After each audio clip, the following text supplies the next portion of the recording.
ओम शांति। आज 17 सितंबर 2021 की मुरली का सार है। बाबा ने बताया, मीठे बच्चे, इस देह भान से मर जाओ, अर्थात इस पुरानी पतित देह से प्रेत तोड़ एक बाप से सच्ची प्रीत जोड़ो। प्रश्न है, संगम पर तुम बच्चों की नेचुरल सुंदरता कौन सी है? उत्तर है, ज्ञान के जेवरों से सदा सजे सजाए रहना। यही तुम्हारी नेचुरल सुंदरता है। जो ज्ञान के जेवरों से सजे हुए रहते हैं, उनका चेहरा खुशी में फूल की तरह खिला रहता है। अगर खुशी नहीं रहती तो जरूर कोई देह अभिमान की आदत है, जिससे ही सब विकार उत्पन्न होते हैं।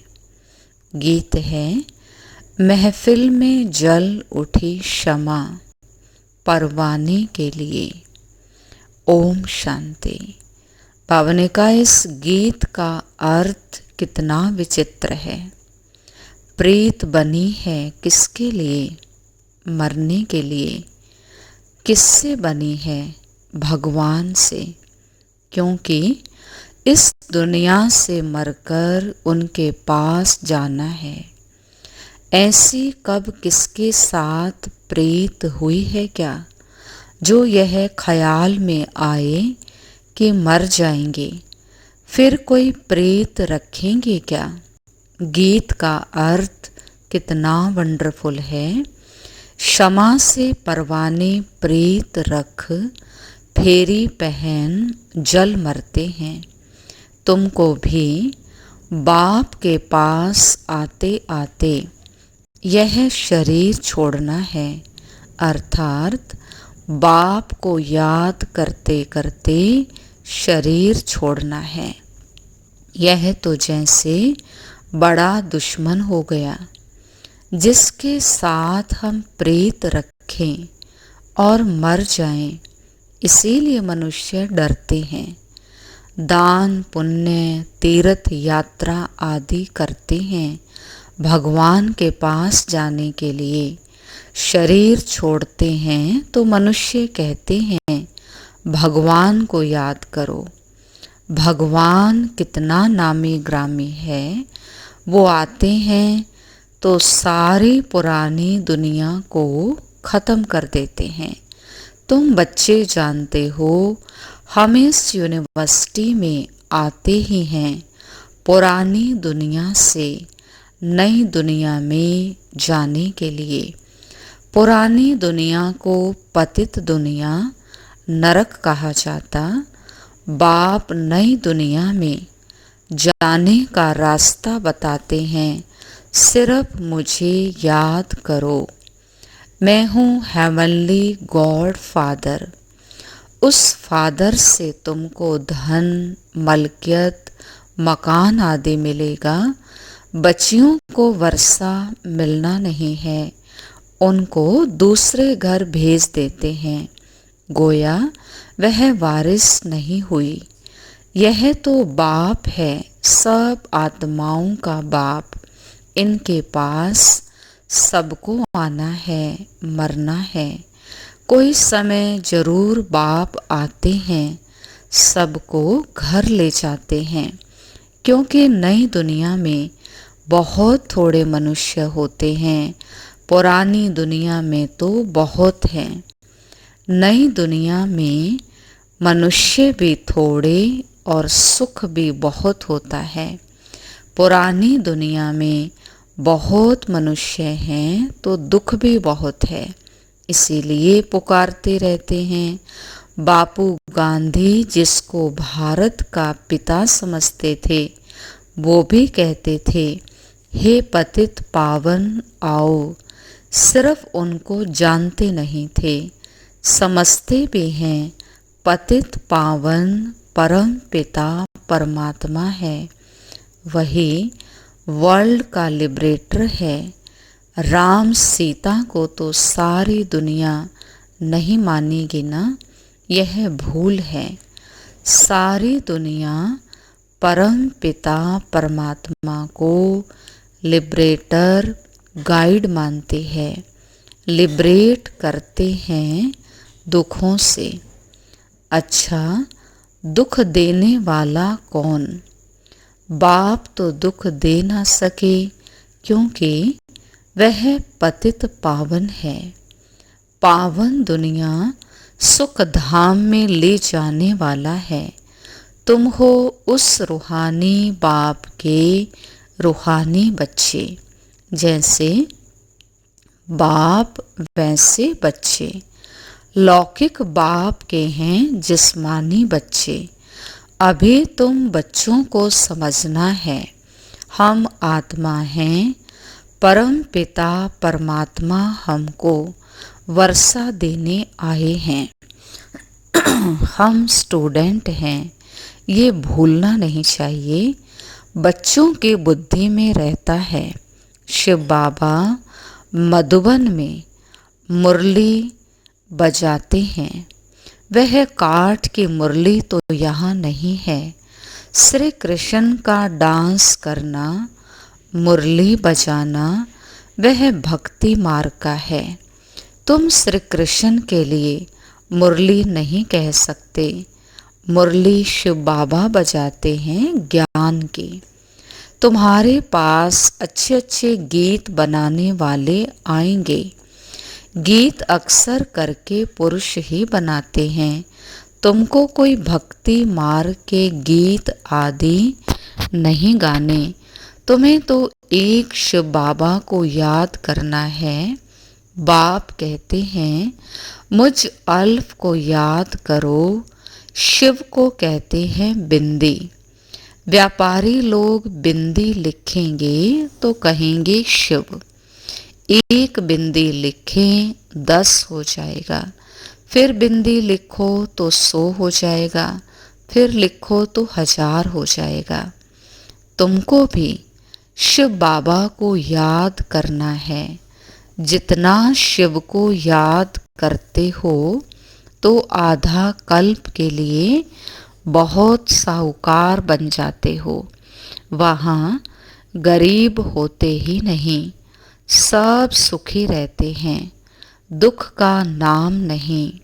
बाप की याद से विकर्म विनाश हो जाएंगे।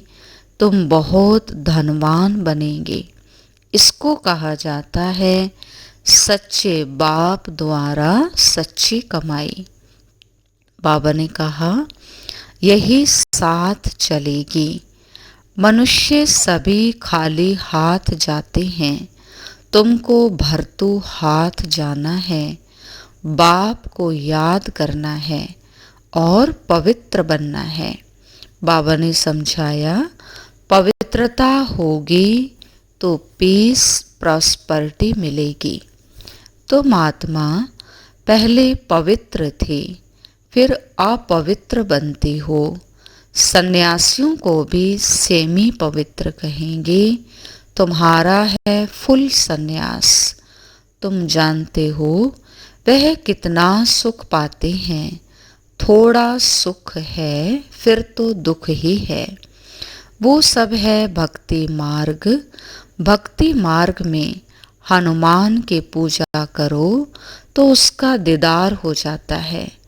चंडिका देवी का कितना मेला लगता है, उनका चित्र भी होगा। जिनका ध्यान करेंगे वह तो जरूर सामने आएगा, परंतु उससे क्या मिलेगा? अनेक प्रकार के मेले लगते हैं, क्योंकि आमदनी तो होती है ना। ये सब उन्हों का धंधा है। कहते हैं धंधे सब में धुर, बिना धंधे नर से नारायण बनाने के। बाबा कहते ये धंधा कोई विरला करे।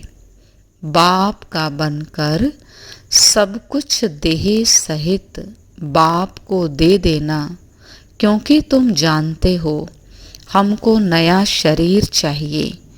बाप कहते हैं तुम कृष्णपुरी जा सकते हो, परंतु जब आत्मा तमो प्रधान से सतो प्रधान बने। कृष्णपुरी में ऐसे नहीं कहेंगे कि हमको पावन बनाओ। यहाँ सब मनुष्य मात्र पुकारते हैं, हे लिबरेटर आओ, इस पाप आत्माओं की दुनिया से लिबरेट करो। अब तुम जानते हो बाप आया है हमको अपने साथ ले जाने। वहाँ जाना तो अच्छा है ना। मनुष्य शांति चाहते हैं। अब शांति कहते किसको हैं ये नहीं जानते। कर्म बिना तो कोई रह नहीं सकता। शांति तो है शांति धाम में। फिर यह शरीर लेकर कर्म तो करना ही है। सतयुग में कर्म करते हुए शांत रहते हैं। अशांति में मनुष्य को दुख होता है। इसीलिए कहते हैं शांति कैसे मिले। अभी तुम बच्चे जानते हो शांति धाम हमारा घर है। सतयुग में शांति सुख सब कुछ है। अब वह चाहिए या सिर्फ शांति चाहिए। यहाँ तो दुख है। इसीलिए पतित पावन बाप को भी यहाँ पुकारते हैं। भक्ति करते ही हैं भगवान से मिलने के लिए। भक्ति भी पहले अव्यभिचारी फिर व्यभिचारी होती है। व्यभिचारी भक्ति में देखो क्या क्या करते हैं। सीढ़ी में देखो कितना अच्छा दिखाया है, परंतु पहले पहले तो सिद्ध करना चाहिए भगवान कौन है। श्री कृष्ण को ऐसा किसने बनाया, पिछले जन्म में यह कौन था, समझाने की बड़ी युक्ति चाहिए। जो अच्छी सेवा करते हैं उनकी दिल भी गवाही देती है। यूनिवर्सिटी में जो अच्छी रीति पढ़ेंगे वह जरूर दिखे जाएंगे। नंबरवार तो होते ही हैं, कोई डल हेड भी होते हैं। शिव बाबा को आत्मा कहती है मेरी बुद्धि का ताला खोलो। बाबा कहते हैं बुद्धि का ताला खोलने के लिए ही तो आया हूँ, परंतु तुम्हारे कर्म ही ऐसे हैं जो ताला खुलता ही नहीं। फिर बाबा क्या करेंगे। बहुत पाप किए हुए हैं, अब बाबा उनको क्या करेंगे। टीचर को कहेंगे हम कम पढ़ते हैं, टीचर क्या करेंगे। टीचर तो कोई कृपा नहीं करेंगे ना, करके एक्स्ट्रा टाइम रखेंगे। वह तो तुमको मना नहीं है। प्रदर्शनी खाली पड़ी है, बैठकर बावने का प्रैक्टिस करो, है ना, योग का अभ्यास करो। भक्ति मार्ग में तो कोई कहेंगे माला फेरो, कोई कहेंगे यह मंत्र याद करो। यहाँ तो बाप अपना परिचय देते हैं, बाप को ही याद करना है जिससे वर्षा मिलता है। सतयुग में तो पारलौकिक बाप का वर्षा मिल जाता है, फिर याद करने की जरूरत ही नहीं रहती। 21 जन्मों के लिए वर्षा मिल जाता तो बाप से अच्छी तरह से वर्षा लेना चाहिए। हाँ, इसमें भी बाबा कहते हैं विकार में कभी नहीं जाना। थोड़ी भी विकार की टेस्ट बैठी तो फिर वृद्धि हो जाएगी। बाबा ने कहा थोड़ा भी आकर्षण हुआ तो बढ़ जाएगा। सिगरेट आदि की एक बार टेस्ट करते हैं तो संग का रंग झट लग जाता है, फिर उस आदत को छोड़ना मुश्किल हो जाता है। बहाना कितना करते हैं। बाबा कहते हैं आदत कोई नहीं डालनी चाहिए, छी छी आदतें मिटानी हैं। बाबा ने कहा जीते जी देह का भान छोड़ो, मुझे याद करो। देवताओं को भोग हमेशा पवित्र ही लगाया जाता है, तो तुम भी पवित्र खाओ। अब तुम बच्चों को फूल की तरह हर्षित रहना चाहिए। कन्या को पति मिलता है तो मुखड़ा खिल जाता है ना। अच्छे जेवर आदि कपड़े पहनती है तो चमक उठती है। अब तुम तो ज्ञान के जेवर पहनते हो। वहाँ स्वर्ग में तो नेचुरल सुंदरता रहती है। कृष्ण का नाम ही है सुंदर। राजा रानी, प्रिंस प्रिंसेज सब सुंदर होते हैं। वहाँ प्रकृति भी सतो प्रधान हो जाती है। लक्ष्मी नारायण जैसे नेचुरल सुंदरता यहाँ कोई बना ना सके। उनको कोई इन आँखों से देख थोड़े सकते हैं। हाँ, साक्षात्कार होता है, परंतु साक्षात्कार से कोई हूबहू चित्र बना थोड़े सकेंगे। हाँ, कोई आर्टिस्ट को साक्षात्कार हो जाए और उसी समय बैठ बनाए, परंतु है मुश्किल।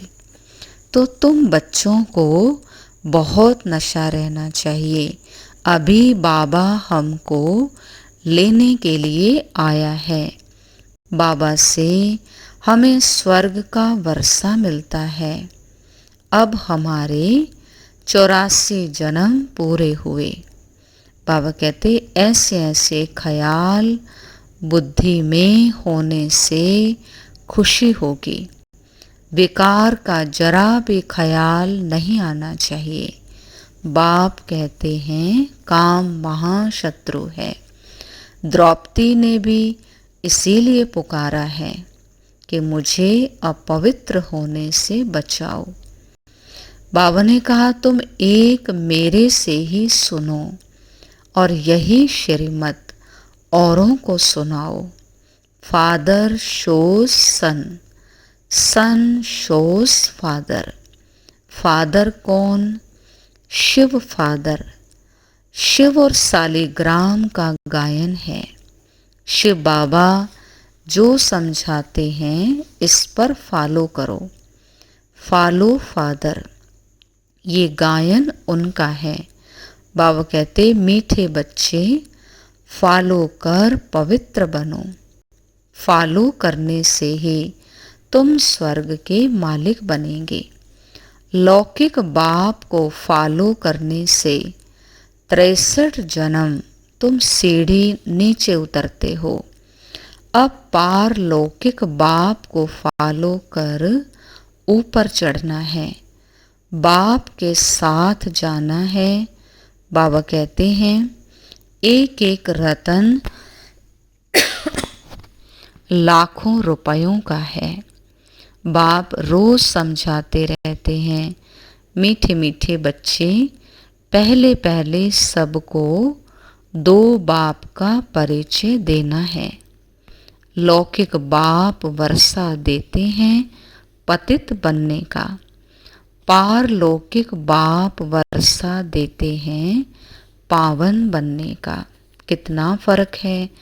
अब पारलौकिक बाप कहते हैं पावन बनो। विकार में जाने वाले को पतित कहा जाता है। तो बाबा ने कहा तुम्हारी मिशन है पतितों को पावन बनाने का रास्ता बताने वाली। पारलौकिक बाप भी अभी कहते हैं पावन बनो, जबकि विनाश सामने खड़ा है। तो अब क्या करना चाहिए? जरूर पारलौकिक बाप के मत पर चलना चाहिए। प्रदर्शनी में यह भी प्रतिज्ञा लिखानी चाहिए पारलौकिक बाप को फॉलो करेंगे। पतित बनना छोड़ेंगे? लिखो। बाप ही गारंटी लेते हैं, तुम भी गारंटी ले सकते हो। तुम पतित बनते ही क्यों हो, जो फिर पुकारते हो, हे पतित पावन आओ। सारी बात ही है पवित्रता पर।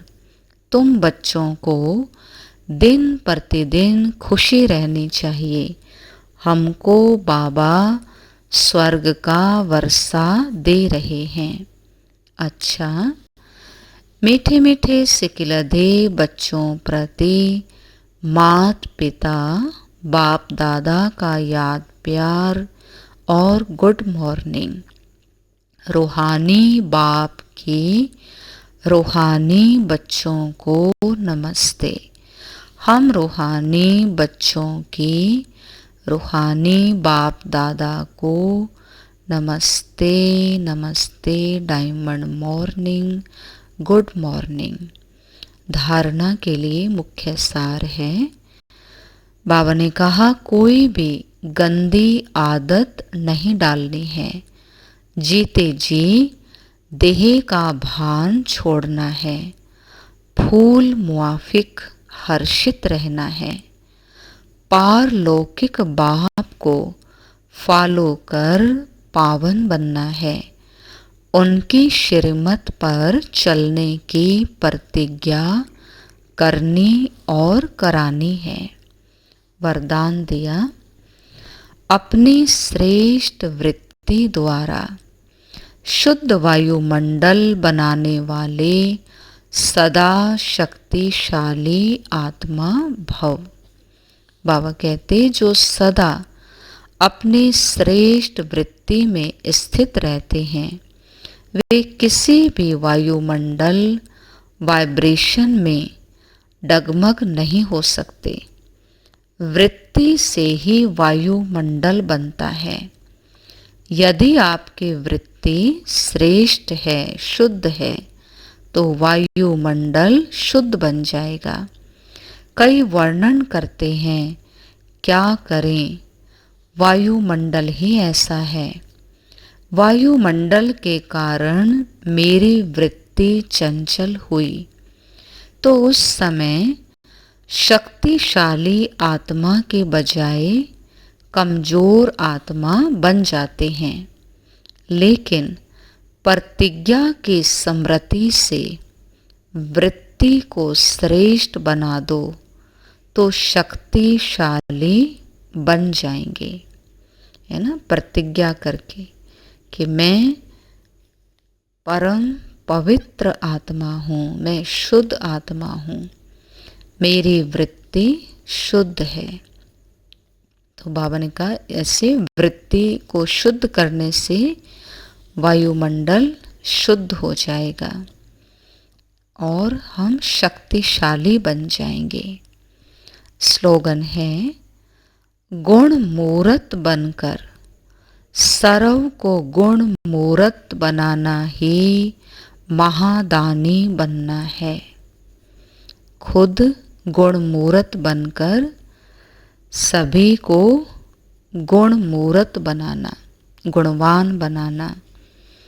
बाबा कहते इसको कहते हैं महादानी बनना। अच्छा, ओम शांति।